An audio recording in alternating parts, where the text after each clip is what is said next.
Members, good morning. We've formed the quorum and it's also the appointed time. May I call the meeting to order? The first thing on the agenda is confirmation of our minutes. We have paper CB 131939/1819, minutes of our previous meeting. We have not received any proposal for amendments, so if members are agreeable, the minutes are confirmed. Meeting with the administration.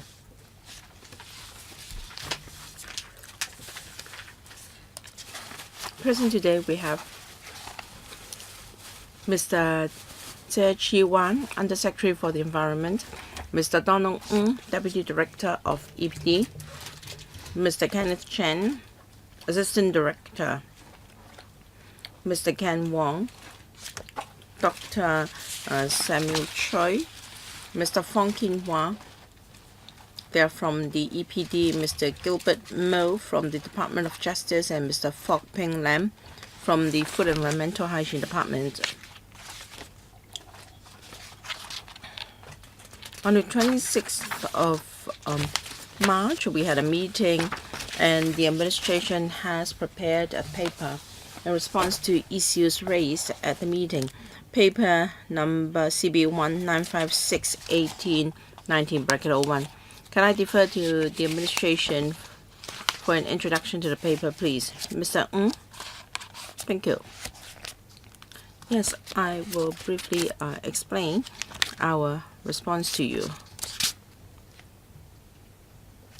Now, for dumping of garbage, the relevant person would have breached the relevant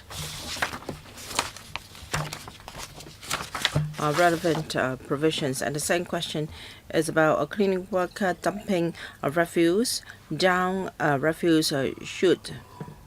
In part B of the reply, we explained the relevant provisions.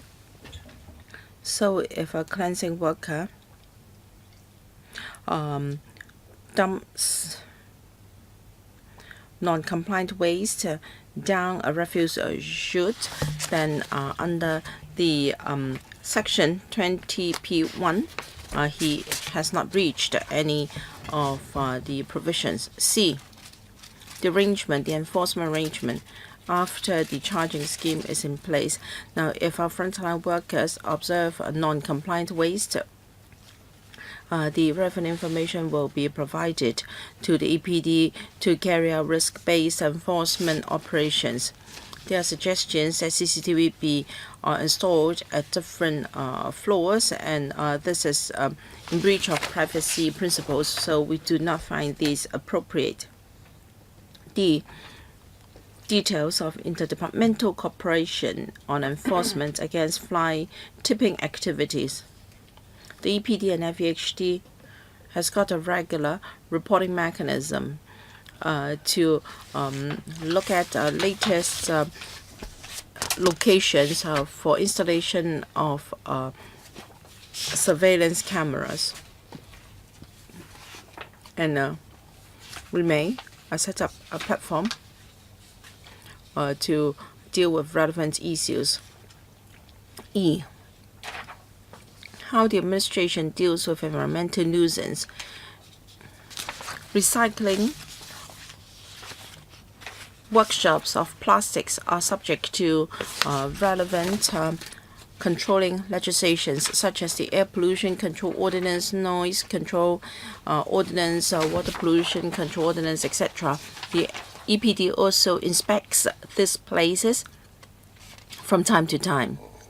And if necessary, these cases may be referred to other departments for follow-up action. Thank you. On the 25th of March, the legal advisor raised issues, and also members raised issues at the meeting dated the 15th of April. The administration will provide a written reply later.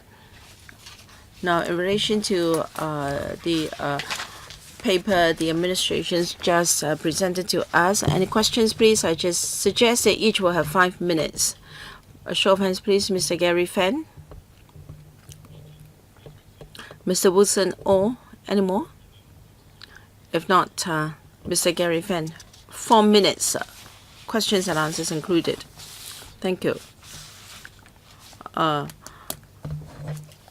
Today we will discuss the charging mechanism of the charging for municipal solid waste. So there will be designated bags, and there will be labels, and there will be gate fees.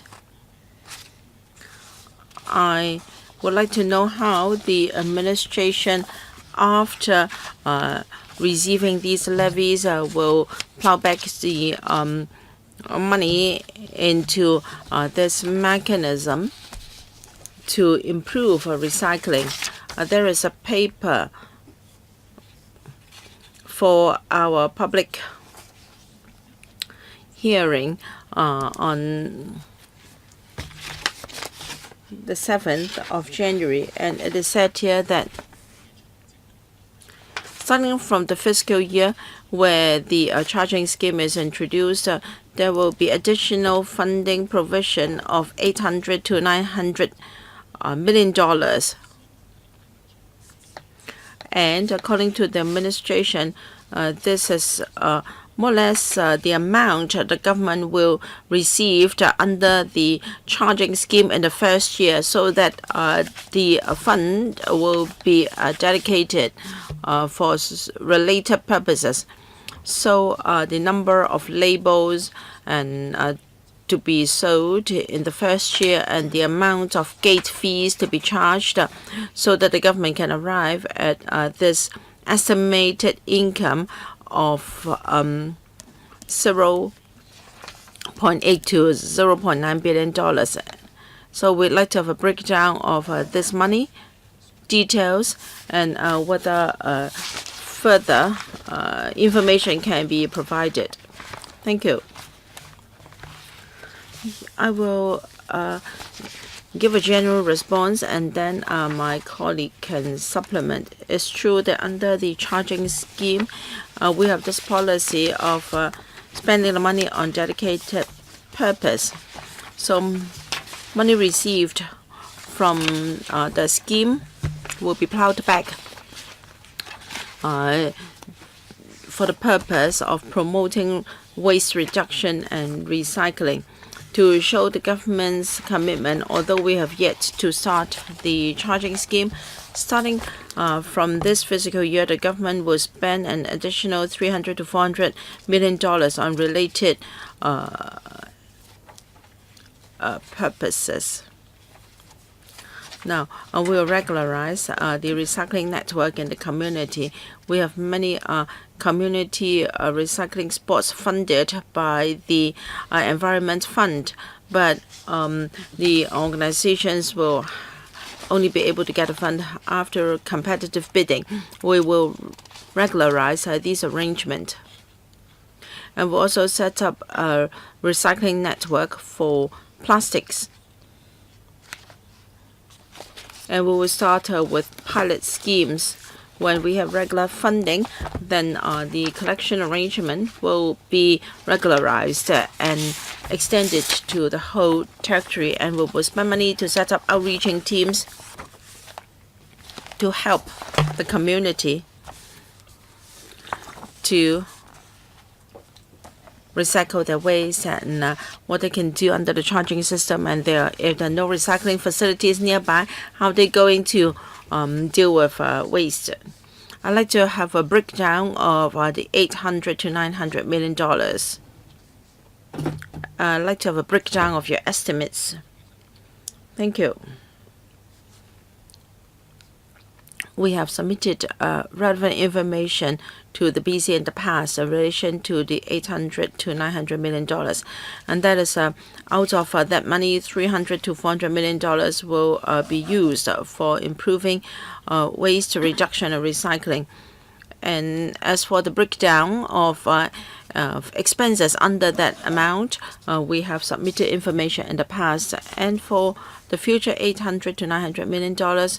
In addition to services covered by the $300 to $400 million, we will see what other recycling facilities can be provided using that money. So, do you expect that you can collect the largest amount of income by selling of labels? Well, there are a few factors affecting our estimates.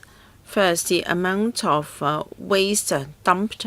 We expect 80% of the waste will be put in designated garbage bags, and the remaining 20% gate fees are payable.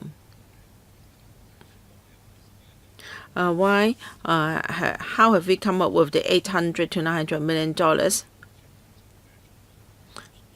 And it depends on different degrees of compliance. Mr. Wilson, the speaker's microphone is not on. Please turn on the microphone for Mr. Wilson. Thank you. A question for the Undersecretary. Last time I asked a question about the outreaching teams. And when I returned to my constituency, my electors were very happy that I asked a valid question, because the arrangements in the community were far from satisfactory. So they would like to know whether EPD can ask the outreaching teams to be in touch with district councils and green groups and people who care for the environment in the community. So you have done a number of pilot schemes. So can you tell us the number of organizations you have approached and also their main concerns? And we may have outreaching teams in all 18 districts. How are you going to improve your operations so that members of the public will find your outreaching teams useful? Because according to my district council colleagues, they are of the view that the outreaching teams are rather useless. So can you tell us what is your current operation, and how many stakeholders have they reached? And if the service is extended to all 18 districts, how will the services be enhanced? Thank you very much for your question. This is an important aspect of our charging scheme. The outreaching schemes have just started to operate. And we are in the process of a 30-day pilot scheme. And we have introduced a number of trial schemes and covering some residential developments involving some of the residents only. I believe when we implement the MSW charging scheme, publicity is very important. And also we may need concrete support. For example, telling the people where to put recyclables and other recyclable collection points, etc. So we really need teams to be on site, and these outreaching teams can make up for what we've not been doing before. And you are talking about whether NGOs can communicate or even cooperate with us. Well, that is actually within our plan. When we have recurrent fundings, other than regularizing the outreaching teams, we also want to regularize our community recycling networks. And through such networks, we hope to promote these campaign, and we also would like to provide more education and support. But we have just started, so I cannot tell you what our outreaching teams have done before. Don't tell me that it's just started. In your paper, you said that at the end of March 2018, you already started in Eastern District, Kwun Tong and Sha Tin. Well, the government might have done something. So I hope you can let people know that you have really done something. But your answer disappointed me. For these 3 districts from March last year till now, what have the outreaching teams been doing? I hope that you can give me an answer in writing later. Well, when I heard your answer, I think the communities are more worried because it seems that the outreaching team still don't know what they have to do, and people won't have much confidence in your charging scheme then. So ever since March last year up to now, what have been done in the 3 districts? Please explain to members of the public. So for these questions, the government will be providing answers, and these will be discussed at the next meeting. Today, we want to focus on the paper that's on table, that is CB bracket 1956. These are the actions arising from the discussions at a meeting on the 26th of March. Mr. Yu Swing, please also ask relevant questions. In the government's answer, it says that the recycling stations will be regularized. That would be good. I would like to see recycling stations in every district in the future. And the government officials explained that education would be most important, so that people are willing to send their waste to such recycling stations. The government will also enhance its manpower to enforce the law and to carry out investigation. I think you should also have some encouragement measures, and they are not clear now. When we were kids, we could return our glass bottles for a small amount of refund, and now some elderly people are also collecting cardboards, etc., on the streets for some amount of money. So what you're proposing now cannot solve the waste problem completely. There are many refuse separation bins on the streets, but still the problem is serious. You are trying to set up recycling stations. So will there be people stationing at such places? And can you also have an award scheme? For example, giving a refund to people who bring their waste to such recycling stations. I think some elderly people would be very happy.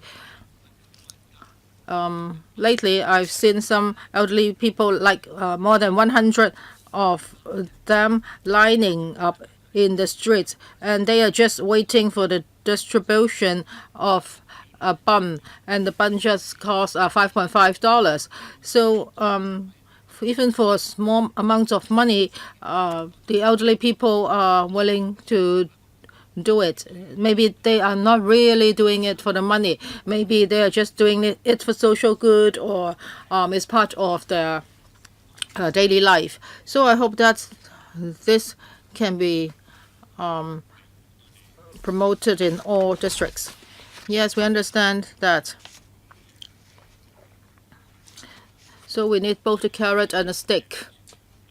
We need to encourage people so that they would send their waste to recycling stations. So for district recycling points,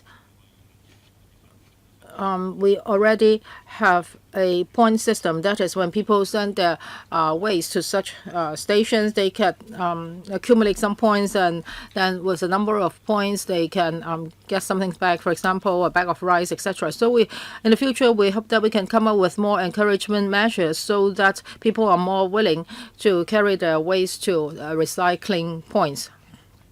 I hope the government will lead these movements.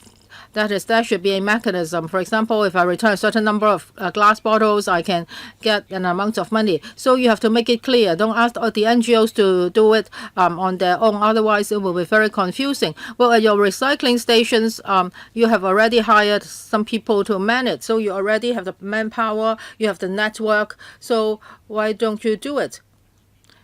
Can you really think about doing it? Don't tell us that it's already being done now. It's not done by government. For plastic bottles, yes, we have a plan. We will implement a producer responsibility scheme.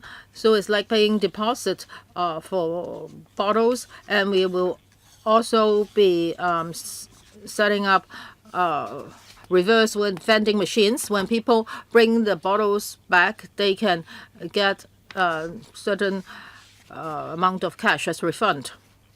And the government will take the lead in this campaign. Next, Ms. Elizabeth Court. You are talking about CB bracket 1956, right? You're talking about this paper. Yes.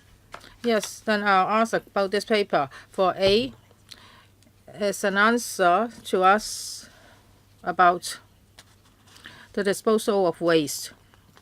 And here you said that the recycling bins and refuse bins ratio will be changed, and there will be new garbage bins. So this is because you are going to implement the MSW charging scheme, so there must be enough recycling facilities. The DAB has lately conducted a poll. We have interviewed more than 1,000 people, asking them about their recycling habits. 30% of the respondees or the respondents say that they still don't know how to sort their waste and how to recycle their waste. They don't know what kind of garbage can be done that way, and they do not have space at home to do the waste separation. And also on nearby streets, they cannot find recycling facilities. They think that is no use because eventually all refuse would end up in landfills. So we've asked the government what will be done. When I look at your answer A, you say that you will increase the number of recycling bins and you would adjust the recycling bins and the refuse bins ratio from 1 to 14 to 1 to 6. And then at appropriate places, you will place more recycling bins there. So when how will the government address people's concerns? Because a lot of people don't know what can be recycled and what cannot. And also 38.9% of the respondents say that they do not have space at home to store the recyclables. So what would you propose to help the people? Can you answer me? When it comes to recycling, how can arrangements be better? Colleague Mr. Fong will answer the question. Thank you for your questions. We have noticed that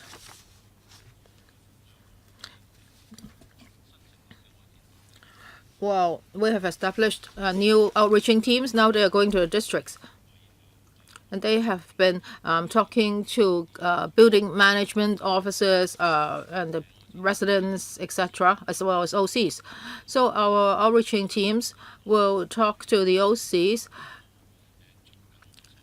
and try to find out what their existing recycling system is, or maybe they can even give us their opinions. For example, if they want to do more glass bottle recycling and they want bins, then we can contact the relevant contractors to make arrangements for them. As for recycling facilities, yes, we understand that Hong Kong is very congested and it's very difficult to put a lot of recyclables at home. So we're discussing with them, trying to find out their spaces inside buildings to do that. And if that can be done, we can provide them with more recycling bins. We hope that we can encourage people to do more recycling. And also, we will talk to the stakeholders, including the cleansing workers, as well as the property management officers. We'll keep contacting them and try to find out better ways to do this. When it comes to information,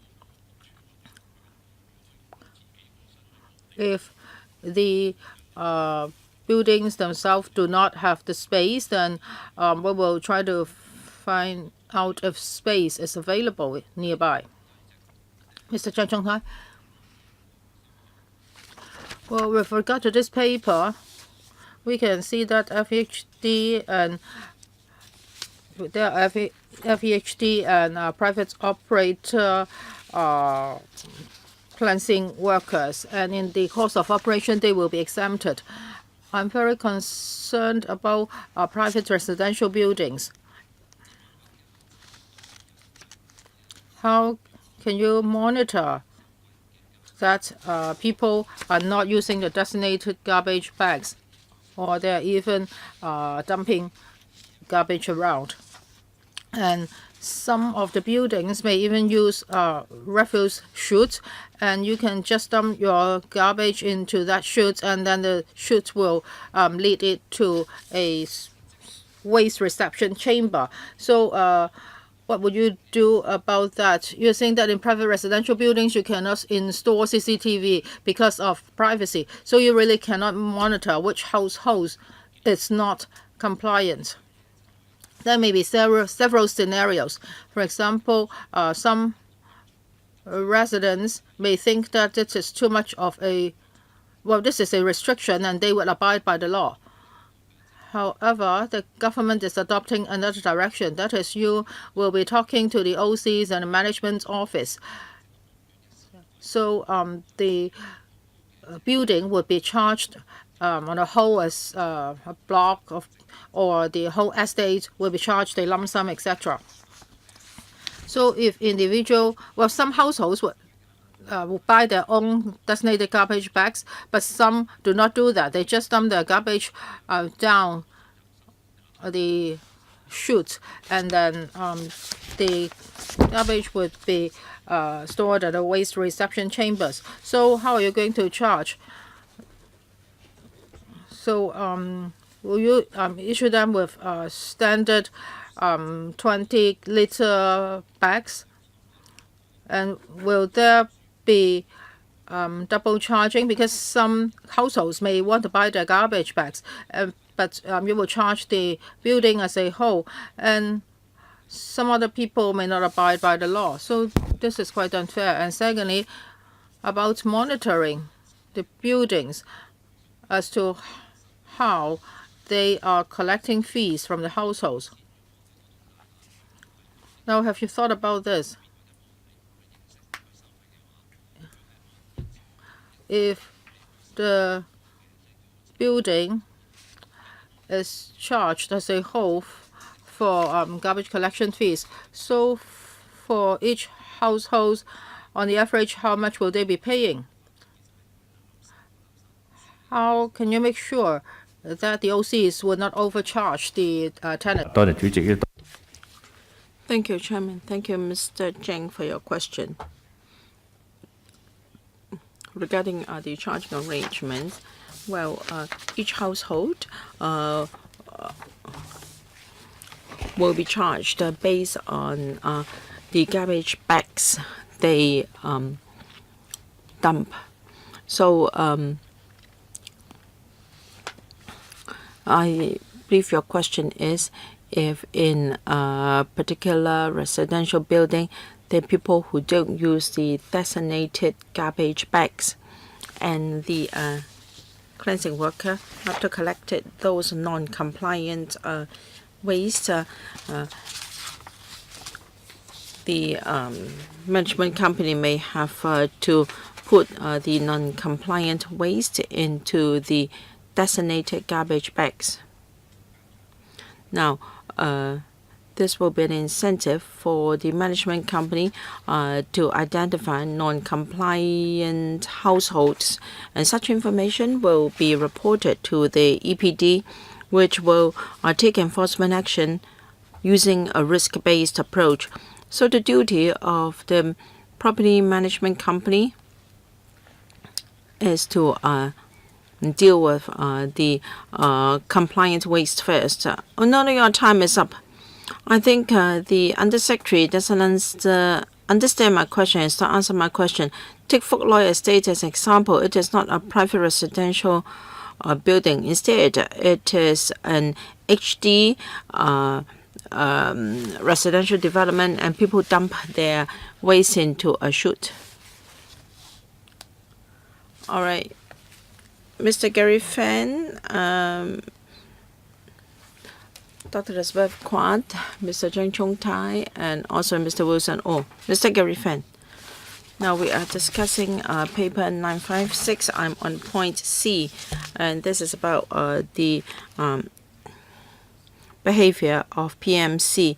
Now, you're using this charging scheme as a disincentive for waste disposal. You want to bring about a change in the behavior of members of the public. My concern is if you cannot change the behavior and people may dump the waste, domestic waste, onto the streets, whether it be cleansing companies and PMC, property management companies and OCs. Now, I have worked in such matters for more than a decade. The secretary talks about using a carrot and stick approach, but then PMCs cannot place CCTVs in residential developments because of privacy concerns. Now, in some residential developments, they just seal or close the chute, and in some buildings, the tenants may just open the chute and dump their garbage into it. I'm concerned that PMCs and OCs now they cannot take any enforcement action, and the OC employs a PMC and the PMC employs workers. You can't expect the workers to report their employers to the EPD. So PMCs have no choice but to buy designated garbage bags for dumping non-compliant waste. So there will be extra costs in property management in buying designated bags. So the compliant households will be subsidizing non-compliant households. So if you consider this possible scenario, and what suggestions do you have to tackle this problem? I'm not talking about fly tipping activities because of insufficient waste reduction and recycling facilities provided by the government. Now I'm talking about private residential buildings and households dumping non-compliant waste into the public areas of the building.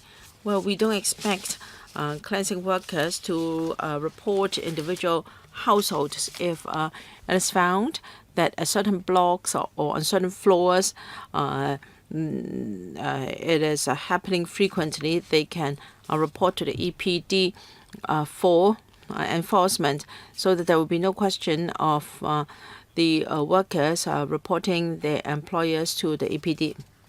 And you talked about the compliant households subsidizing the non-compliant households. It's true that in some buildings, the households may have to subsidize the non-compliant households. Some may refuse to pay management fees. They may report such scenarios to the government and will take enforcement action. I'd like to know how are you going to take enforcement action. I'd like to know the details. Households may not know who are the non-compliant households. Our law enforcement agents have the power to enter into common areas of residential buildings. Now, if there are black spots, then our colleagues can have some operations. Well, the black spot is on the ground floor because non-compliant waste is being dumped through the chute into the onto the ground. Well, we are empowered to go to different floors. About 80 to 90% of the refuse chutes are locked. Only the cleaners can use them. So we would suggest to PMCs to lock such refuse chute so that households cannot deposit their waste into it. And whether waste from households is put in designated bags is visible. I think this will enhance the incentive for people to comply with the new legal framework. Dr. Elizabeth Quant, we're told that outreaching teams will carry out public education for OCs. Do you know how many OCs are there in Hong Kong, and what is the strength of your outreaching teams? How can you cover how long will it take for you to cover all OCs, and how are you going to select OCs to visit? We had a poll by DAB yesterday, and it was quite clear that in village houses and also private residential buildings with no OCs were those who found that who had no knowledge about how to deal with waste, and they also do not have sufficient facilities. So for private buildings with no OCs, how are you going to help them? And you talked about glass or recycling bins for glass or plastics. I'd like to know whether the recycling bins will be supplied by the government. Is it that village houses and buildings with no OCs, if they are in need of recycling bins, you will supply such to them?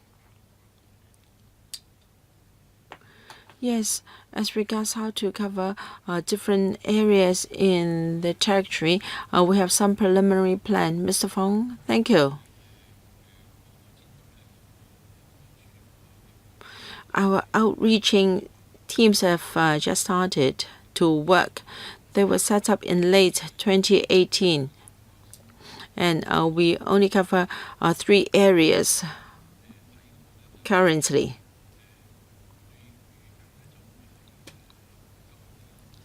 We expect that within this year, we'll be able to fill all our vacancies. We hope that by the end of this year, we have about 200 members in the outreaching teams to expedite our work. We cover all buildings, whether they have an OC or not. Of course, it depends on manpower arrangement. As for residential buildings and single block buildings and the so-called 3 new buildings, they are more challenging.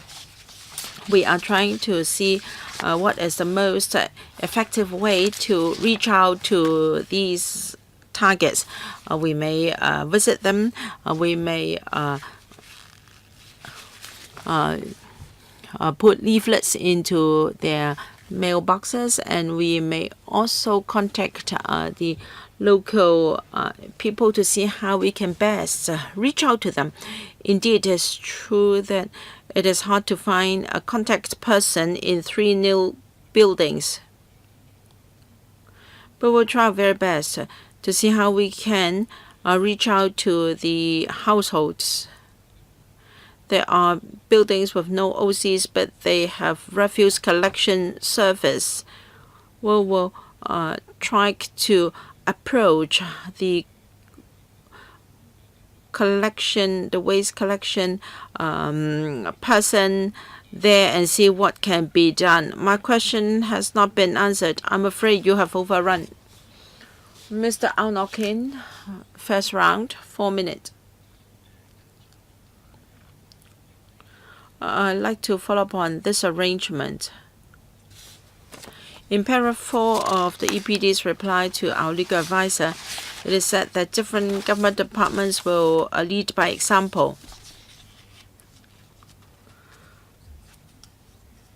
They are encouraged to pay to the charging scheme for MSW generated on a voluntary basis. And to be fair, shouldn't they be charged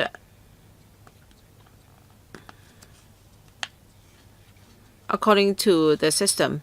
Now, if departments are free to join the scheme or not, then there will be a few problems. First, if I don't want to follow your charging scheme, I have my own policy. You don't know whether this policy or this department has fulfilled all the requirements of the EPD. And secondly, if the government decides to be charged according to the charging scheme, now if just next door there is a private company, or if the PMC is clever, it may dispose of their waste into they mix their waste together with the MSW generated by the government department. Now you want to introduce fiscal incentive, so you should try your very best to avoid transfer of costs from other parties. And as for administrative support set out in paragraph 4 of the paper, now even if payment is not by cash, how will you work out the extra expenses incurred by the department? Because the bill doesn't cover the government, so the government has given this undertaking. That is, departments have to fulfill the requirements of the charging scheme. So for garbage collected by refuse collection vehicles, it should be placed in designated garbage bags. If you talk about a large size garbage, then they should pay gate fees. So there will be administrative arrangement within government departments to ensure that they will comply with the framework of the charging scheme. So this will be by means of administrative arrangements. And you also said that departments can join on a voluntary basis. So what departments do you expect to join your scheme voluntarily? Our policy is that all government departments must do it. So you said that it's on a voluntary basis. Well, at the last meeting, we've already explained about this. That is, this bill does not cover government departments. That is, they will not be charged for MSW, but we still do it. So all the government departments will use the designated bags, and they would also pay the gate fees. And these costs will be shouldered by individual departments. Mr. Wu Chi, 4 minutes. Thank you, Chairman. For MSW charging, there are two modes of charging. One is gate fee, and the other is designated bags. Now, if you go to residential buildings and charge according to garbage bags, there will be a lot of implementation problems. For residential estates, they can take part in the gate fee portion of the scheme, but not the garbage bag part, right? Well, the law will be like this. It depends on the way of waste collection. Well, most of the waste from buildings are collected by FEHD, and for those who, the waste that will be put or will be transported by refuse collection vehicles, the waste has to be put in garbage bags. Even for private waste collectors, if they use waste collection vehicles, the waste would have to be put in garbage bags. So the housing estates cannot choose. It depends on the type of refuse collection vehicle. Now, if I do not use FEHD's refuse collection vehicles, so will there be in some new industries? Because people do not want to have so much trouble, and they do not want to have CCTVs installed everywhere. Then would the management office hire a private waste collector to pay gate fees and collect refuse for them? In terms of law, yes, they can do that. But in terms of education and publicity, we hope to do it better. That is, we hope that everybody can resort to using garbage bags. But now you have provided an option for the collection of commercial and industrial waste. Well, because for C&I waste now, they are collected by private waste collectors. And if I'm the manager of a housing estate, I do not want to have so much trouble. There may be a lot of disputes among different households, and the neighbor may point a finger at those living next to them. So this may be their option. So have you considered this? Now, if they use the gate fee option, how much would the households have to pay? So for each household now is $1.1 for a $0.11 for a 1 liter bag. So if they resort to the gate fee option, how much would they have to pay? Now, for gate fee, it doesn't mean that the C&I waste would use this. We do not separate it like this. We will look at the type of refuse collection vehicles, that is RCVs, because for some other private collectors, they would use grab lorries or demountable trucks. So for gate fees, you can use grab lorries, but you cannot use RCVs with rear compactors, right? Yes.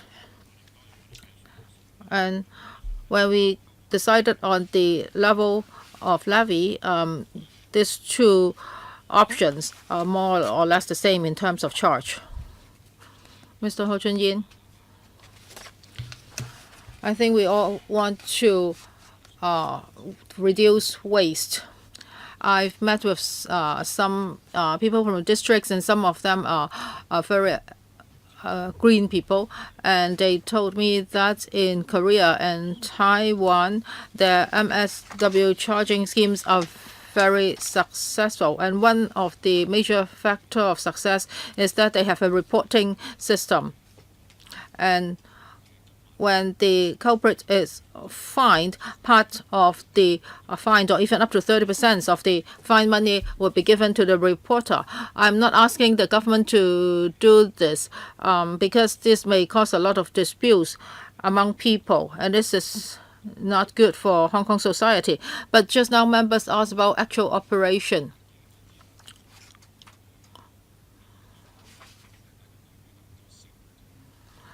As to whether we can eventually achieve waste reduction, we still have a lot of queries. In Korea and Taiwan, they have a reporting system, but in Hong Kong we don't have one, and we don't really have confidence in this scheme. In other places, to be successful for this kind of scheme, it takes several years. So when the government will think that this can succeed? How can you change the culture of people? In certain districts, this may be a very serious problem, and you really cannot change people's culture. So what will you do by then?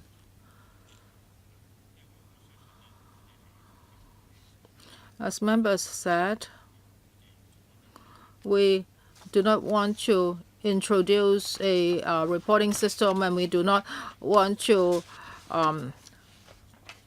well, I want to clarify this. The DAB suggests that a reward be given to the reporter or a person who can reduce his waste.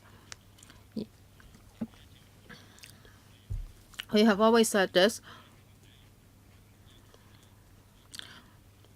Now we are using designated garbage bags.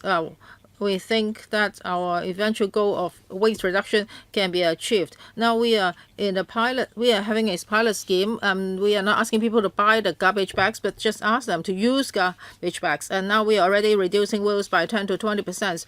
So this is an effective way of reducing waste, no matter whether it's here or overseas. The most important thing is how can we ensure that all Hong Kong people want to do this together. So on one hand, we will make use of education and outreaching teams. We are not asking people not to report on misbehaviors, but we are not giving reward for that. You can give the information to the relevant government departments. You don't really have to say that is particular residential unit is that one, but we need to find out black spots. So what other places can do, we can also do it. And in other countries, not all of them have a reporting system, and they do not reward the reporter. Just a handful of countries will do that. We believe that education, outreaching teams, support, and law enforcement can do it. If people feel that they are under some sort of moral pressure, I'm sure there will be changes in behavior. So it is very important that we all have the same goal. Next round. Second round, Mr. Cheng Chung Tai, 3 minutes. Thank you, Chairman. The Undersecretary really have to face this problem. That is the design of buildings and whether tenants are compliant. These are the most crucial parts when it comes to implementation. You can't think that people will just abide by the law. I don't think this piece of legislation would be automatically successful. I just asked about different types of residential buildings. First, private residential buildings. As Mr. Wu Chui's example, private residential building can hire a private waste collector. And then the building can then collect waste fees from its tenants. If we think about the details, well, there are some composite buildings, that is both residential and commercial buildings. For example, in Mong Kok and Yau Ma Tei, there are many buildings like this. Several stories may be used for elderly homes or even used as bars. They will not buy garbage bags for waste dumping. So the residential building may want to hire a private waste collector, but there will be problems. That is, how do you do the monitoring? And how can you make sure that the building management is charging the right fees? And some people may also make use of loopholes in the law. And there may be another scenario, that is tenants are charged 2 or 3 times. So for residential and commercial buildings, sometimes the OC cannot have control over the commercial part of the building. So these are some other complications.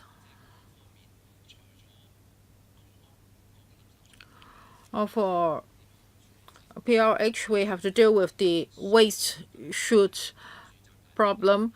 And for residential and commercial buildings, the problem is even bigger. You can't just lock up the chute.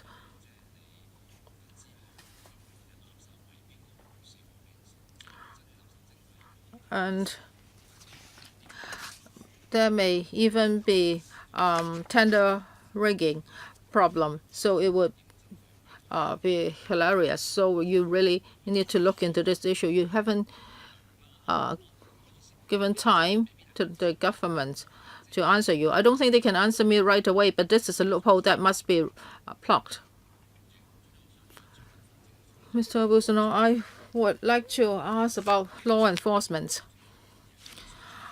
Well, people would like to see something done about the waste, but they are not very confident, or they do not trust this charging scheme much. If people just dump their waste everywhere, what you do? If you go to private places, or when you talk to OCs or residents organizations, you will know that there are a lot of problems. When it comes to actual law enforcement, there may be a lot of problems. So after implementing the MSW charging scheme, do you think the problem can really be resolved? Can you tell me what will you do when it comes to follow-up law enforcement and prosecution? How can you enhance people's confidence in your scheme? This is not about the content of this paper. These will be followed up in later meetings, but if the government wants to answer you, they can. Well, on several occasions, we already explained about our strategy. We will use a risk-based approach when it comes to law enforcement. If a person constantly use a white bag and dump at a place, then that place would become a black spot. So if we identify black spots, we would set up some sort of ambush. That is where we'll go to check the spots. And when this person is caught, the fine is $1,500. If you just want to save garbage bag money, which is $1 or so, that would be quite deterrent. Mr. Ho Chi Fong, I want to talk about the enforcement manpower. You say that there will be a lot of refuse collection points, but you don't have a concrete figure of manpower. You're saying that you will look at the risk and then you will enforce the law accordingly. And you said that preliminarily you have a few hundreds of enforcement officers. All right. If the community is worried that the whole city will see litter everywhere, and at this stage you're unable to tell us what is your estimate. I know you have to adopt a wait and see approach. You have to see whether people are compliant. But I think here at the BC stage, you cannot just tell us a few hundreds. You have to give us some exact numbers. We have provided different information and data to the Council in relation to enforcement resources. Judging from our experience now, we attach significance to enhancing people's awareness so that they understand what the charging scheme is about and what is our target. So enforcement strength will depend on a number of factors. First, we already rolled out publicity. So we will enhance public education and publicity. Well, this I can find in the paper as well. I'm asking you, in the worst case scenario where we see a lot of litter in the community, at most, how much money do we have to enhance manpower? I said in the paper, our guess is a few hundred. Exactly how many hundreds? So whether it should be 200 or 300, at this stage it is hard for us to give a definite figure, not even an estimate. Well, we have already set on the paper that we have to consider a few factors before deciding on the enforcement manpower. My comment is, if at this stage they only talk about roughly a few hundreds, that is irresponsible. I hope that later you can give us a paper. It can be 800, 900. Anyway, we're at the BC stage. And then the division of labor between the FEHD and EPD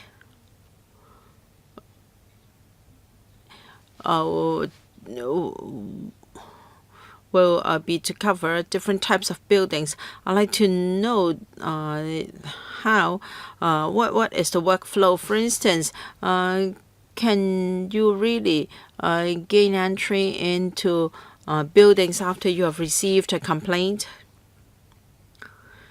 The bill proposes to empower law enforcement agencies to go to common areas of residential buildings. Of course, not the private premises. And according to past experience, I believe we'll be able to enforce the law. When we have received information on black spots, we will target these black spots. And it will be a regular exercise. After repeated attempts, I'm sure we can do so. So even if the OC doesn't allow your officers to go in, you still can do it. Well, for the public areas, yes. Mr. Ibra, Mr. Vincent Chow. I was told by some contractors that in current contracts they will have to take into account the cost of the charging scheme. I'd like to know whether this is the case. And I'd like to follow up on Mr. Ted Hoi's question on enforcement.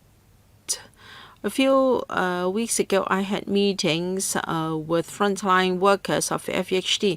They're quite worried. Now they're already bothered by construction waste. In future, if there are bags of refuse everywhere, what can they do? Now, for construction waste, they are oversized, and yet enforcement is difficult. For future domestic waste, it involves different bags. Now, for those who live in subdivided units, they may just dump their domestic waste in small bags at back alleys. Can you really enforce the law? And you have yet to tell us the number of enforcement officers you're going to employ. Now, for the construction waste system, how many enforcement officers do you have? And so that we can have a comparison.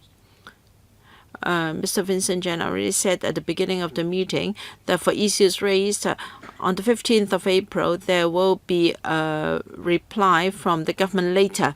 This part of the meeting is to deal with paper 956, but I can invite the administration to answer. Thank you. Mr. Vincent Chow asked about government contractors. We're still trying to gather information, and we will provide a reply later. Can I invite Mr. Falk from FEHD to take the remaining questions?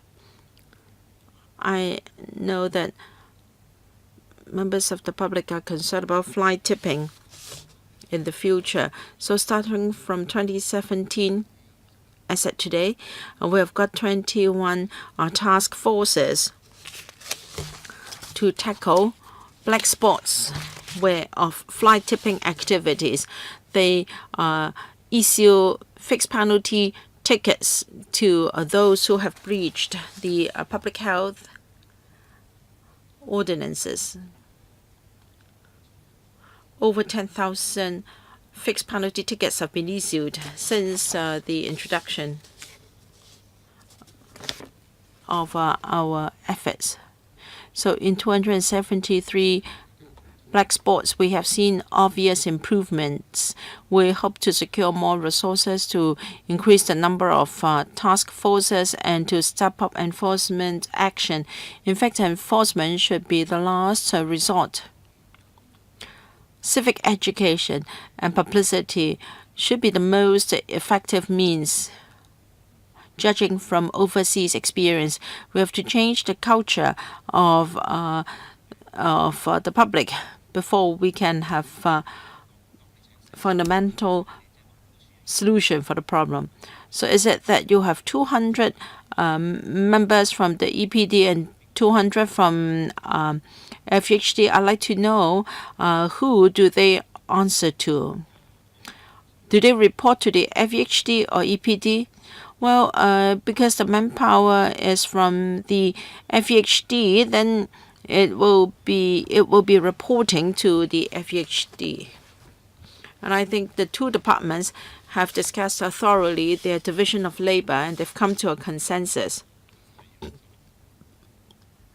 Dr. Elizabeth Quat, 3 minutes. Thank you.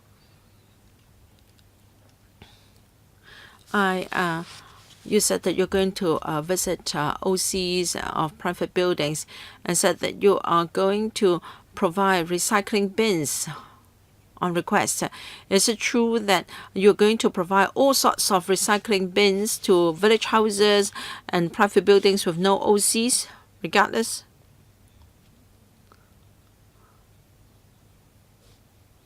Through the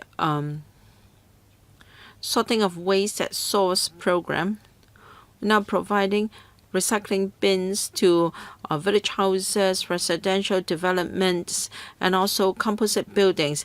There is money from the Environment Fund. As at last year, we have already distributed about 8,000 sets of recycling bins for special recyclables such as glass, where glass is covered by a collection service under the EPD. When necessary, the recycler can provide a recycling bin for recycling glass. What about buildings with no OCs, such as village houses? Well, through village representatives or village heads, we have been giving out free recycling bins. But according to many villages, they cannot find recycling facilities. In Hong Kong, there are many villages. With your 200-strong team, can you cover all the village houses? Yes, we do have resource constraint.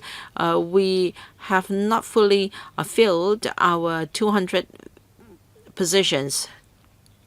In fact, under our pilot scheme, we are discussing with village representatives in Sha Tin to see what we can do to help.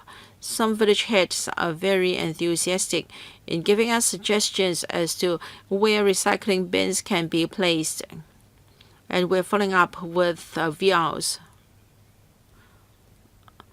Upon passage of the bill, we have a 12 to 18 months preparation period and also a 6-month transitional period to allow village houses and also residential developments to be prepared for the new scheme. Well, you have the 3-color recycling bins plus another bin for glass recycling. Is it true that you have 4 types of recyclables? We have a few groups. Even for light bulbs, we have smaller recycling facilities. Parties that are interested to participate can approach us for information. Can you give us a list of recycling bins available? Because people said that in Europe there can be 20 odd types of recyclables. With the charging scheme in place, people want to recycle as much as possible. So can you prepare a list, and can you take reference from the practice in Scandinavian countries so that we can do any supplement? Perhaps after the meeting, we can provide lists for members' information. All right, any member who would like to ask questions in the second round? I have Mr. Hon CHU Hoi-dick and Vincent Zhang.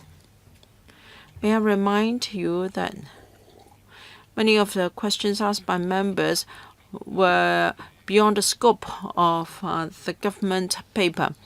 Now, I want our discussion to be more focused, so my suggestion is to focus on one aspect each time. In fact, many of your questions were beyond the scope of the paper, and some of the questions you asked could be left to future discussions. In fact, we plan to discuss the charging mechanism today. 4 members would like to ask questions for the second time. Any more? If not, I draw a line after that. After that, we will discuss the charging mechanism. Thank you. Mr. Hon CHU, 3 minutes.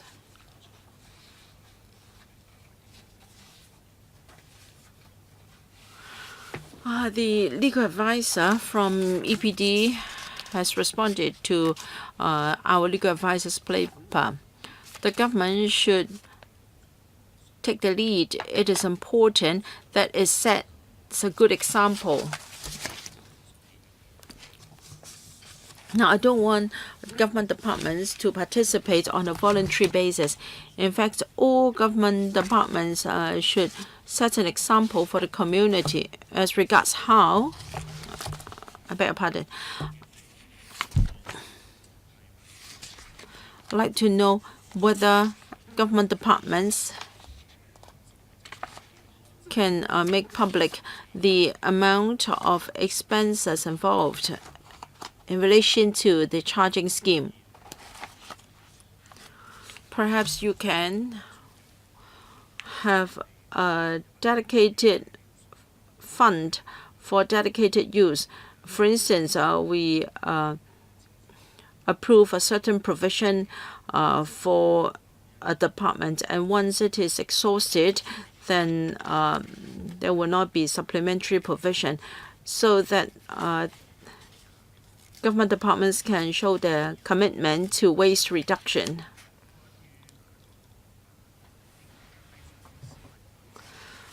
And if people on the street are willing to pick up litter themselves, if they do it on a voluntary basis, what can be done? We talked about the Typhoon Mangkhut, and when you clear the debris afterwards, you really have to monitor the situation. So can the Environment Bureau think about this? That is, if people are willing to handle waste by themselves on the streets, or to pick up waste or garbage, would there be policies? Can there be an exemption? Otherwise, in the future, after typhoons, people may want to clear up streets by themselves, and then you charge them. That would be very unreasonable. So when you legislate, I hope you can think about this. And also for designated label on waste furniture and home equipments, I hope technically it can be done in a better manner. Well, some people say that if you affix a label on an old piece of furniture, then other people may not want the recycled furniture. Well, Mr. Ao, the government has already said that they would reply to these questions in writing next time. But every time you use up your time and there's no time for the government to answer, now I just give a little time to the government for a brief answer. Yes, thank you for your view. We'll go back and think about it. That is what we'll discuss among different government departments. Mr. Ho Chun-yin, 3 minutes. Well, in the first round, I asked some questions, and the government just gave me a very brief answer. So I will give you some time later for a more detailed answer. Now, supposedly in 3 years' time, if we still see that waste is not reduced and we still see litter everywhere, and in some districts, if the waste problem is very serious, then what will the government do? Well, today I can still believe you, that is, you'll be educating the people and things will be better. But if after 3 years the problem has not improved, what action will the government take? Will you launch a reporting system, or will you impose heavier fines? So this is question number 1. And question number 2, a lot of recyclers told us that they are concerned. In the last 1 or 2 months, you have been meeting with recyclers and waste collectors. Do you communicate well? DAB still hear their concerns and worries nowadays. If your communication was effective, they won't be telling us that. The second question is about recyclers, and the first question is, well, no improvement after 3 years.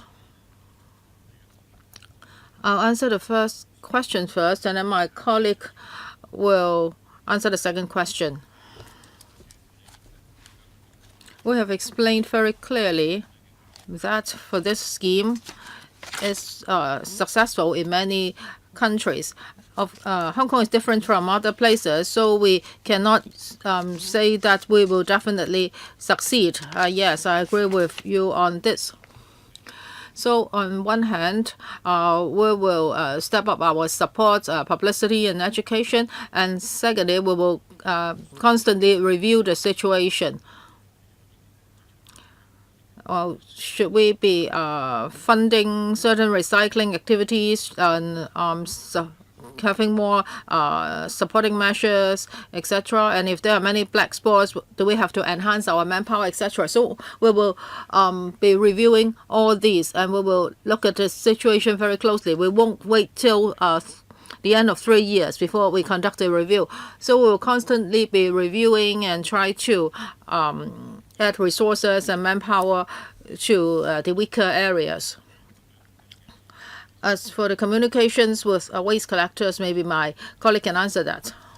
Yes, we understand that to implement this arrangement, we have to work with different stakeholders, including the frontline waste collectors. So we have been communicating with them about all the arrangements. We will also take the views into consideration, and we will address their concerns. Now, for the designated garbage bags, now we have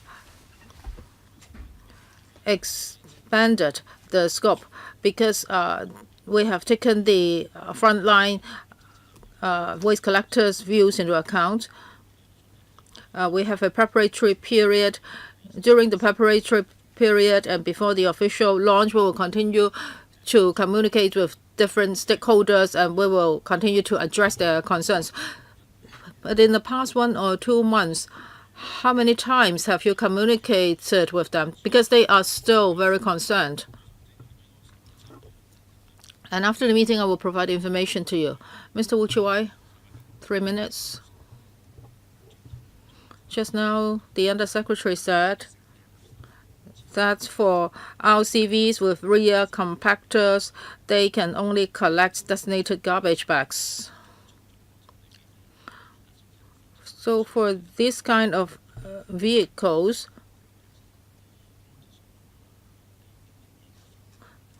how can you tell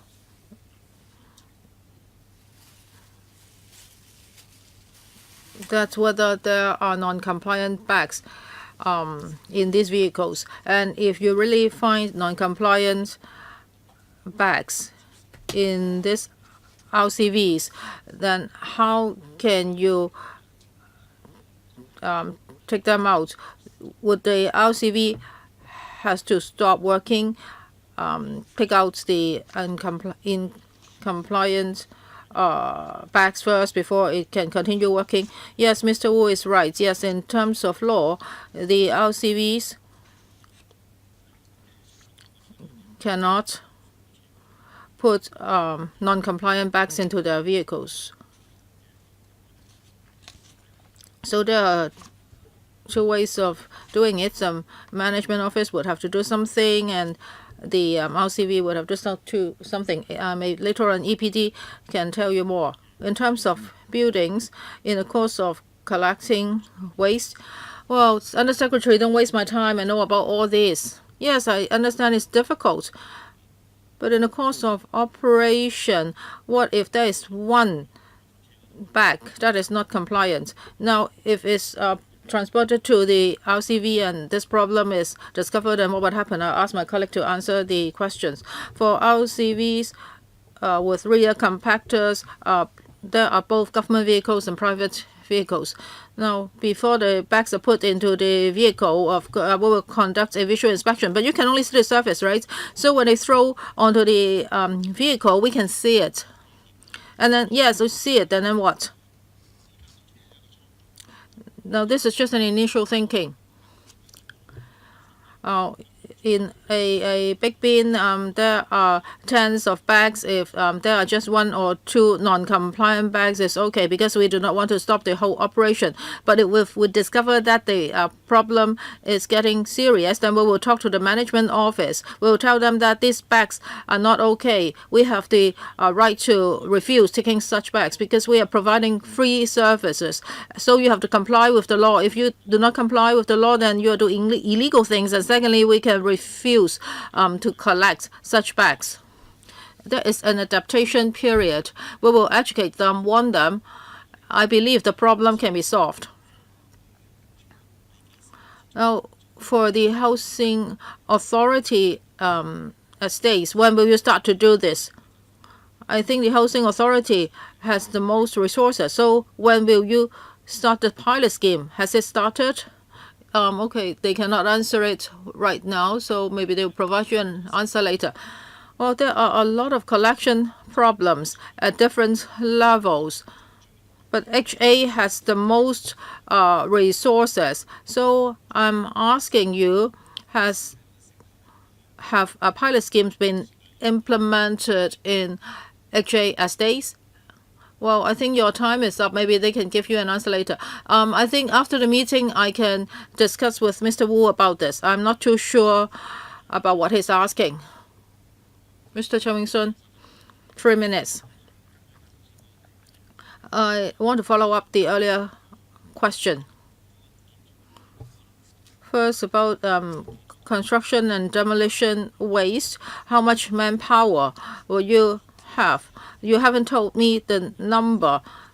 So how much manpower do you need to enforce the law? And also in the paper, you say that EPD will be responsible for a residential and commercial building, and FHD will be responsible for refuse collection points. So for buildings, it's the responsibility of EPD. So if a person lives in a tenement building and he says that my neighbor dumps litter in the back alley, so what will he have to do? Does it have to call 1823? Now the EPD will have outreaching teams, and you are now contacting with the 3 new buildings. So can they really go up to different households? Well, if a person is living on the 4th floor and he dumps his garbage into the back alley every day, so what can you do? Mr. Chair, in terms of manpower, just now I've explained a lot already. At the moment, we can only say that the government will provide enough manpower, and that would be in the neighborhood of several hundred. But at this stage, we cannot give you an exact figure. Well, for C&D waste, my colleague will tell you more about the manpower arrangements. And if waste is found littering back alleys, yes, you can really call 1823, and then you will be referred to the appropriate department. And then you can tell them the location and the types of waste. As for C&D waste collection manpower, my colleague will answer that. When it comes to law enforcement concerning C&D waste, well, actually this situation is different from is different in each district, and even in the rural areas, in the urban areas, we need different manpower deployment. In 2018, we set up a special task force. When we find black spots, we will try to arrange for a surveillance system as soon as possible, and we have 5 teams of inspectors. If they find that there is a tendency in a certain district, then we will go to that district to clamp down on the black spots. Okay, we have asked our second round of questions. I've drawn a line just now. So now let's move on. We will be talking about SW charging mechanism. Well, for your questions, I think we can talk about that later on at other meetings. Before I drew the line, you already raised your hand, so now I'll give you some time. A lot of people think that they are living in too small a space. So it's not like in other countries, they can have a big space for waste separation. With visited Korea, they have this kind of bags where you can hang on the wall, on the door, or there's the containers which are covered, so they can separate this waste, their waste at home by using this kind of tools. This is really helpful for waste separation at home. Now you're already distributing recycling bins. So can you provide them with this kind of tools at their home? You can take reference from what is provided overseas, and if such bags can be placed at home, then you can encourage people to recycle. Yes, this is a good suggestion. We'll consider whether that can be incorporated into our plans. All right. So we will now start a discussion on the charging mechanism. So please be focused in your questions. The Secretariat has put together a paper. It's paper CB1968 1819-01, and that has included all the relevant questions on the charging mechanism. All right, do you have any questions on the charging mechanism? Questions? Dr. Elizabeth Quat. All right. 4 minutes each. Okay, thank you. Regarding the charging mechanism, we have two types of two mechanisms. One is based on the size, and for oversized waste is the charge based on weight. Can you elaborate on the system? Because members of the public may have an item which is rather long, but it's not a construction waste. For instance, a mop or curtain poles. How can they handle such oversized waste? For hang on, please. Point of order. I think it's better for the administration to brief us on the charging mechanism so it will be more efficient. We don't want to spend members' own time in sorting out the charging mechanism. I think it is a good proposal. Can you reserve your question first? Dr. Elizabeth Quat. Thank you. We have had a lot of discussion on the charging mechanism already. In fact, we have two ways. First, based on bags. Another based on a gate fee. So the type applicable will depend on the mode of refuse collection.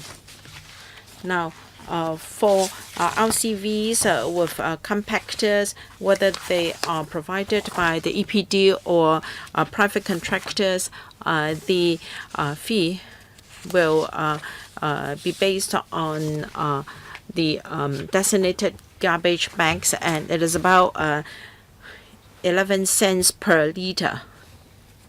And the other mode is for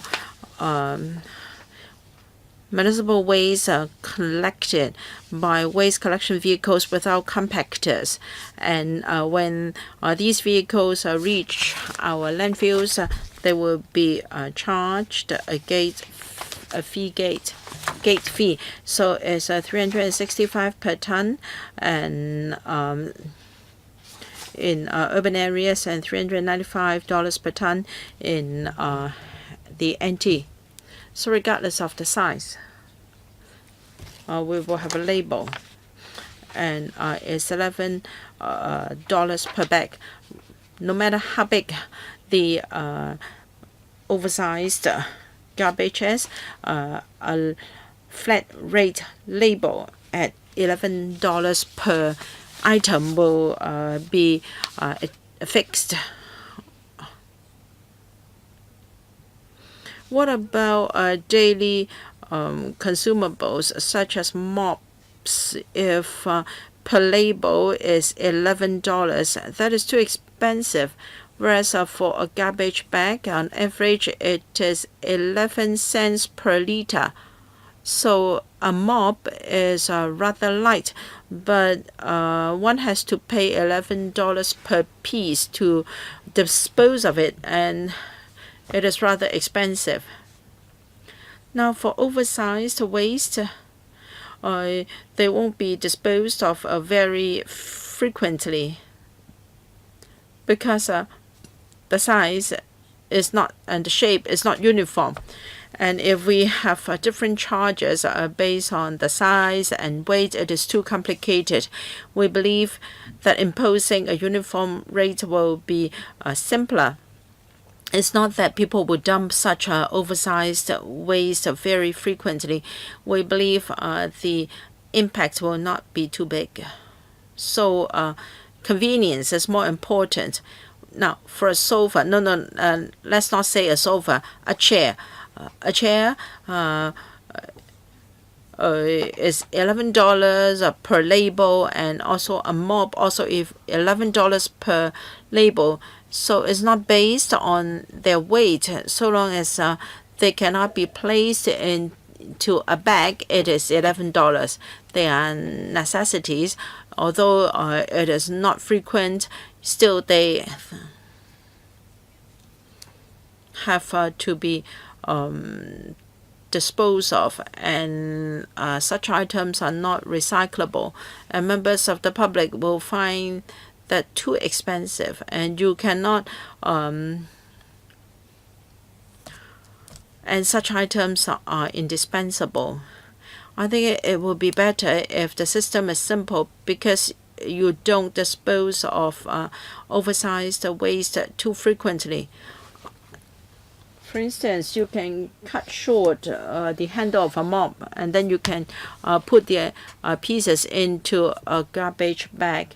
Now, for sofas or tables, because the size and also shape are not standardized, if it will be much simpler if we impose a uniform rate. But this mode of charging will be an incentive for people to just dump such oversized waste onto the street, and then because it is they are relatively light, but they cannot be placed into a bag. Well, in other countries with MSW charging scheme, they have designated labels as well. Dr. Elizabeth Quat is saying that maybe people with smaller and lighter items may find this too expensive. And as for the $11 per piece, because the largest bag is priced at $11 per piece. As regards whether this will aggregate fly tipping activities, in fact, people have been asking whether the MSW charging scheme will make fly tipping more common. In fact, it is not just about the designated labels, but the whole scheme as a whole.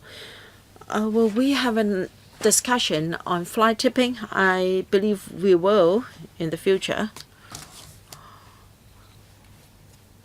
Mr. Stephen Holt, 4 minutes. Yes, $11 per piece is a flat rate. For a supersize waste is $11, but a mop is also $11. Now, if you're talking about sofa, of course, this is reasonable, and it is rather cheap for a sofa, but for a mop, it is very expensive. Yes, you can cut short the handle of the handle, and then you can put the pieces into a bag. And I'd like to know how easy it will be for members of the public to buy the designated garbage bags and labels. Because for the construction waste disposal scheme, people have to travel a long way to get a form to fill it out. And if it is not so convenient to buy those bags and labels, this will be a disincentive for people to use them. Because for fishermen, they rather dump waste into the sea. They don't want to travel a long way because fuel is expensive. So how can you make it easy for people to buy those bags and labels? Let's set aside the price first. Yes, we agree with Mr. Ho. It all depends on whether it is easy and convenient for people to buy those bags and labels. Can I invite my colleague to explain? Where can we buy those designated bags and labels? We have explained in the past that we're going to set up a retail network. They will be available from supermarkets, convenience stores, and gas stations, and people can buy the labels and bags. there will be 4,000 sales points for members of the public to buy those labels and bags. There may also be online. There is also the possibility of making them available online. The principle is to make it convenient for people to buy bags and labels. You spoke too softly, so you will mainly talk about retail outlets. What about online? Outlets include supermarkets. That's fine. Now, in case of an emergency, I may have to dispose of furniture, for instance, burst of pipes and or even a small fire. And if you want me to go out to buy bags and labels, that is inconvenient. Can there be AI available? Can I buy those labels online? Otherwise, in remote areas, bags and labels may not be readily accessible, and that will again be an incentive for fly tipping. So relying on the 4,000 sales points are not very practical. And let's not talk about the price yet. Well, online arrangements, we can consider that in the future. But you haven't included that in your proposal yet. Yes, we'll consider how we can help people to buy labels online. Some members of the BC came in late. Let me remind you that we are discussing the charging mechanism. I hope our discussion can focus in this area. Dr. Fernando Zhang. Grassroots find the MSW charging scheme a financial burden. The whole thing is regressive in nature. The disadvantaged groups, by proportion, will have to pay more under the scheme. Now, for the middle class and also the well-off, they don't mind that $11. But for the lower income groups, buying those bags and labels is a real as well as a psychological burden. So can you waive the disadvantaged from the scheme? For instance, those on CSSA, you don't have to pay them another $10 per month. You should waive their scheme to relieve them of the psychological burden. Because the CSSA payment can hardly cover their rent and also food. Even if you give them another $10 for the scheme, for sure it will be used for their food. They are not going to spend that money on bags. So we have many mechanisms. We have CSSA, disability allowance, OALA, and also a student financial subsidy scheme. Well, all these recipients are considered eligible after your means testing. Then you do not set up. You don't need to set up a new mechanism to screen them. You just use the existing mechanism. And these people have been assessed already, and they are now receiving some sort of support or allowances from you, and then you give them exemption. I don't know how you would do it. You can use some mechanism so that they can get bags directly from you. So I think exempting their charges is the most direct way of helping them. You don't increase the CSSA by $10. For a lot of grassroots people, this is not feasible. Under Secretary, let's go back to the original intention of MSW charging. We want to make use of this mechanism so that we can achieve waste reduction.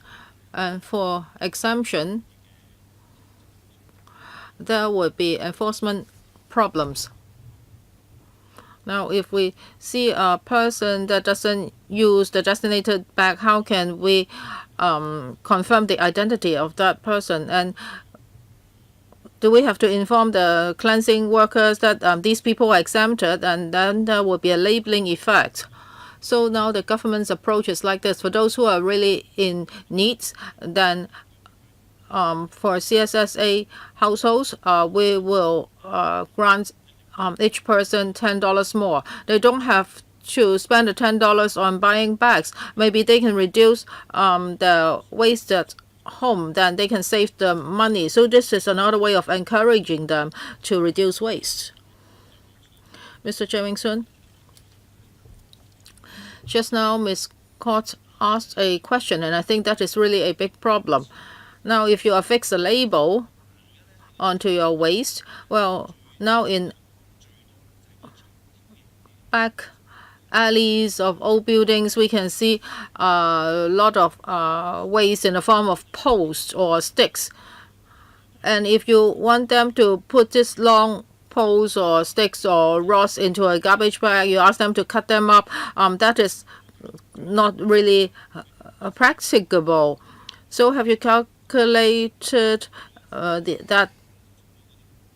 have you calculated the amount of money they have to spend on designated labels? So how would such waste be handled? For grassroots people, this is really costly, and it's not just the waste from their daily lives. They sometimes may have bigger waste. I think we really have to weigh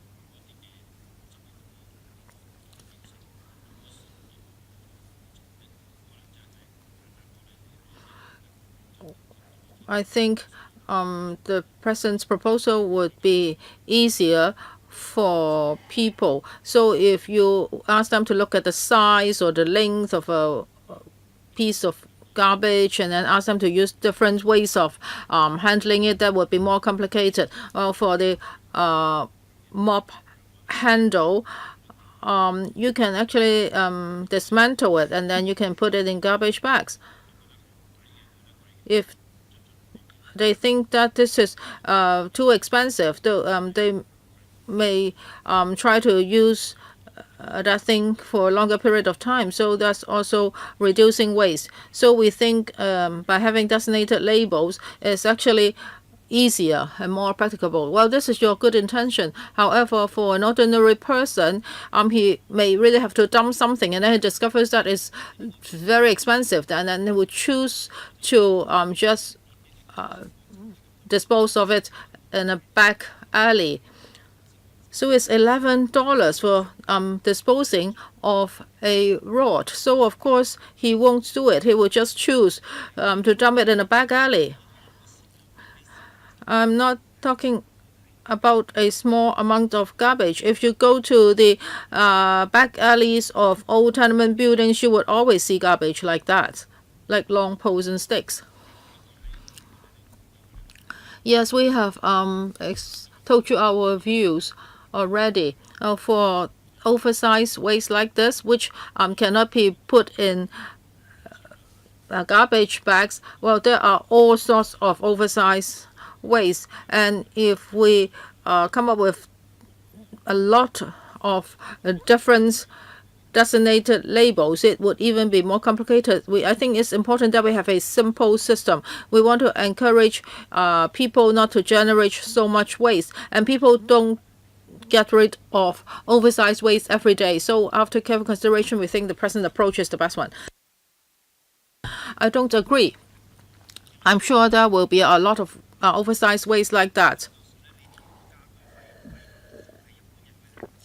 So for this kind of waste, they really don't know how to dispose of them. Of course, they know how to deal with food waste, but you won't know that there are many long posts like this in the garbage. So you will see them very often. Mr. Poon Siu-ping. Oh, for the charging mechanism and the levels, the government has proposed two modes. Members are concerned about the volume of the garbage bags and the rates. You explained to us there are 9 different sizes. The biggest one is up to 100 liters and is $11. And when I look at your schedule, there are some bigger bags. It's of the size of 660 liters, and the price is $73. So there are still 2 bigger bags, right? And you say that in 3 years' time the charge won't change, and after 3 years you will review the rate. So on what basis will you conduct the review? You say that you want to use this to encourage people to reduce waste, and if waste is really reduced, would the charge go down? So what happened in other countries? Would the prices of the bags go down after a few years, or would it normally go up? As for bags, yes, there are 2 types of bigger bags. Well, they are mainly for cleansing companies and management companies, and for ordinary households, I believe they do not need such big bags. So for ordinary households, the biggest bag is 100 liters. And if it's a company handling garbage, they may need bigger bags. You mentioned the maintaining the same level of charge for 3 years. Well, after a certain period of time, we will conduct a review, and we will review every aspect of the scheme, including the charge level. There are a lot of factors. If we decide to change the charge level, for example, inflation, etc. If we think the deterrent effect is not good enough, we may increase the charge. And also, of course, there is still a possibility of lowering the charge. But we have looked at other countries' experiences. Not many of them would lower the charge. After a few years, due to inflation or other reasons, they may have to adjust the level upwards. We can say that after 3 years, we will definitely increase the charge or lower the charge. Well, you say that there are a lot of factors,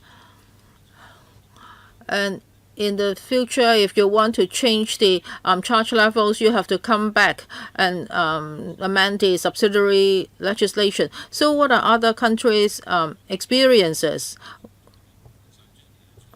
My colleague will answer that. The Undersecretary has already explained. In the future, when we decide on whether the charge level will be charged, we will have to look at several factors.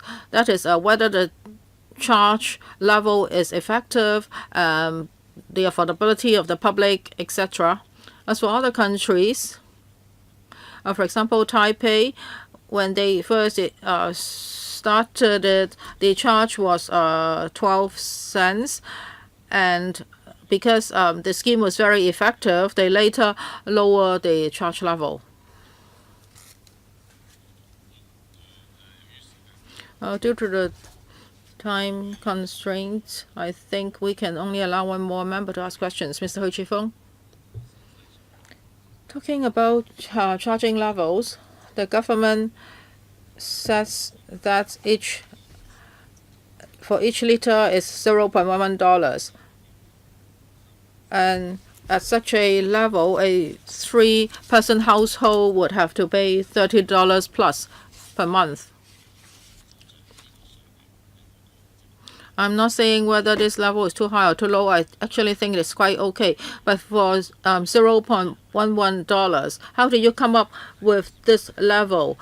Were you just looking at the price level or affordability of people, or you're looking at the CPI, or have you asked the consultant to conduct a study on that? I'll ask my colleague to answer the question. When we decided on the charging level, we've taken reference from the Sustainable Development Committee's study. And they asked members of the public to give views on this. For a 3-person household is going to spend $30 to $50 on garbage bags each month. So this is in line with the Council for Sustainable Development study findings. And we have also looked at Taipei and South Korea. Their charge levels are more or less the same as ours. Well, for the Council for Sustainable Development, have they conducted a proper study on this before recommending the rate? Well, the Council for Sustainable Development recommended an acceptable level of charge. They have consulted members of the public.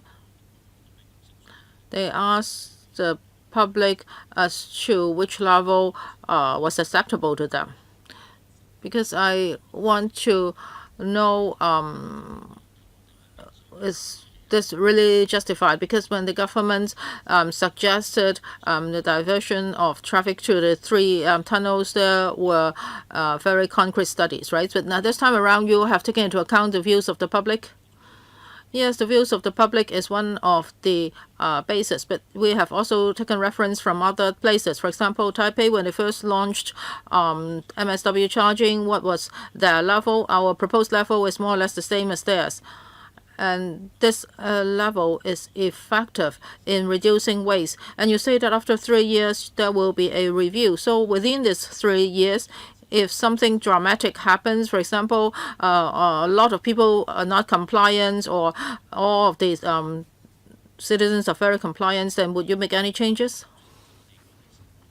Well, for the 3 years time frame, we hope that different stakeholders and the general public can be more certain about the system. So within the 3 years, we won't make any changes. And after 3 years, we will look at a number of factors, and then we will decide whether the level will be changed. So can you tell us more about the review after 3 years? Will there be a public consultation? Will you come to consult Legislative Council, or will you just talk to the Council of Sustainable Development, or what? As for the review after 3 years, and after the review, if there will be changes and we need to amend subsidiary legislations, etc., we will definitely come back to LegCo. Well, time is up, so I cannot allow members to ask any more questions. Let's adjourn today's meeting. Any other business? If not, then our next meeting will be on the 7th of May at 8:30 a.m. We end the meeting now. Thank you.